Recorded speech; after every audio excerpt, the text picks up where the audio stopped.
Trump ने Venezuela के ऊपर बम गिरा दिए और वेनेजुएला के प्रेसिडेंट मडूरो को और उसकी वाइफ समेत उठा के यूएस ले गए। आप कह रहे हैं कि इनके ऊपर हम यहाँ पे केस चलाएंगे और वेनेजुएला को हम लोग रन करेंगे। हमारी जो ऑयल कंपनीज हैं वो यहाँ पर जाकर इनके ऑयल सिस्टम को थोड़ा सुधारने की कोशिश करेंगी। और मडूरो तो वैसे भी एक डिक्टेटर था, तो हम यहाँ पर थोड़ी सी डेमोक्रेसी की बारिश करवाएंगे। अब ये सब क्यों हो रहा है इस चार्ट में आपको पता चलेगा। वेनेजुएला के पास पूरी दुनिया के सबसे ज्यादा ऑयल रिजर्व्स हैं और ट्रंप की नजर बस इन्हीं ऑयल रिजर्व्स के ऊपर है। आपको क्या लगता है इराक पे क्यों अमेरिका ने अटैक करा था?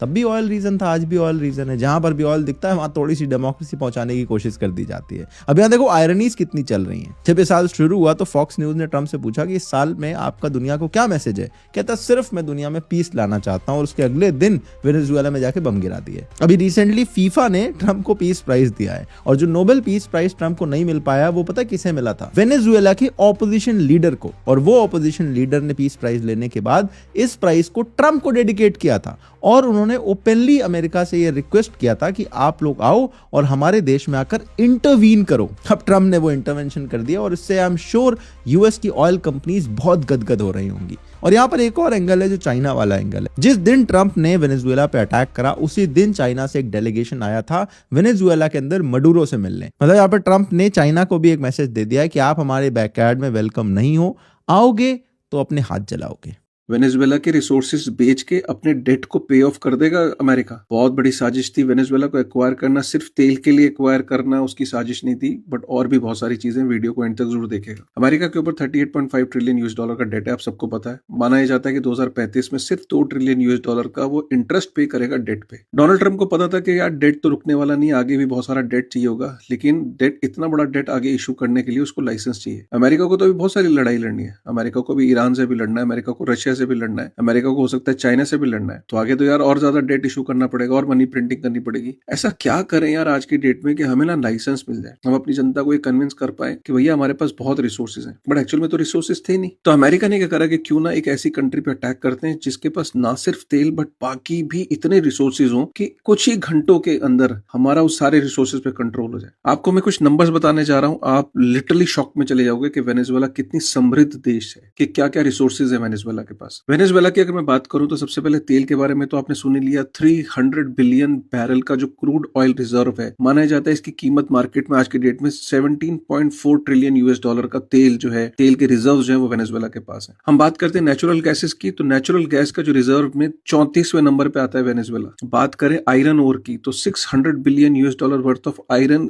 ओर के जो रिजर्व है वो वेनेजुएला में। उसके बाद हम बात करते हैं गोल्ड की, तो 8000 टन वर्थ ऑफ गोल्ड जो है वो वेनेजुएला के अंदर है करीब। और सेंट्रल बैंक के पास तो 160 टन के आसपास का जो गोल्ड है वो सेंट्रल बैंक के पास है वेनेजुएला। कोल रिजर्व की बात करें तो 500 मिलियन प्लस का तो कोल रिजर्व है उसके पास। दुनिया का 2% जो है वर्ल्ड का total renewable fresh water resources जो है वो वेनेजुएला के पास है। और रेयर अर्थ मिनरल्स तो है ही, उसमें भी जो सबसे एक महत्वपूर्ण जो कि ईवीज में यूज होता है, स्मार्टफोन में यूज होता है, वो है कोल्टन। कोल्टन जो है वो सबसे ज्यादा जो है वो वेनेजुएला के अंदर पाया जाता है। और भी बहुत सारे रेयर अर्थ मिनरल जो कि ईवीज में और बहुत सारी एआई के अंदर बहुत सारी जो यूज होता है। तो ये सारी जो चीजें अगर मैं इनके टोटल करूं ना तो लिटरली बता रहा हूं 20 ट्रिलियन यूएस डॉलर के आसपास तो वेनेजुएला के खुद के रिसोर्सेज हैं। आज सोचो कि अमेरिका ने कुछ 4-5 घंटे के एफर्ट के बाद, एफर्ट ही है जिसमें एक भी बंदा मरा नहीं, कोई अनाउंसमेंट नहीं हुई, कुछ घंटों के बाद उसने वेनेजुएला को एक्वायर कर लिया और एक तरीके से 20 trillion US dollar worth of resources पे आज उसका कब्जा है। और इन रिसोर्सेज को वो यूज करेगा हो सकता है अपने आने वाले डेट को पे ऑफ करने के लिए। तो गाइस ये सिर्फ एक ऑयल की लड़ाई नहीं थी, इसके पीछे बहुत सोची समझी साजिश थी। समझ में आई तो लाइक करेगा। अमेरिका ने जब इराक पे हमला किया था ना तो उसके अपने 5000 के ऊपर सैनिक मरे थे। तब अमेरिका वाले चिल्ला रहे थे human rights, human rights. Venezuela के मामले में उनका एक सैनिक नहीं मरा, और उसके राष्ट्रपति को देखो किस तरह से उठा के ले गए वाइफ सहित। हम लोग नैतिकता, अनैतिकता, अच्छाई, बुराई, सच की जीत होती है, बुरे के साथ बुरा होता है, कुछ नहीं होता। बहुत प्राचीन कहावत है इंग्लिश में, माइट इज राइट। जिसके पास ताकत होता है उसके पास सब कुछ होता है। सच कहे तो जो वेनेजुएला के साथ हुआ है ना, इस चीज को लेके अब टेंशन लेने का समय आ गया है। जिस समय उसको उठाए हैं वहाँ पे एक गोली नहीं चला है और उन लोग किसी को कुछ पता ही नहीं चला, क्योंकि आपका इंडिया में देख लो, यूट्यूब आपका नहीं है, इंस्टाग्राम आपका नहीं है, कुछ भी आपका नहीं है, पूरे कंप्लीट कम्युनिकेशन आपका नहीं है। एक बार 20 मिनट के लिए आपके देश का कम्युनिकेशन को ठप करेगा, आप कंफ्यूज रहोगे, अच्छा कुछ सर्वर डाउन हुआ है, इंस्टाग्राम में कोई प्रॉब्लम है, और उसी बीच सारा कांड हो जाएगा।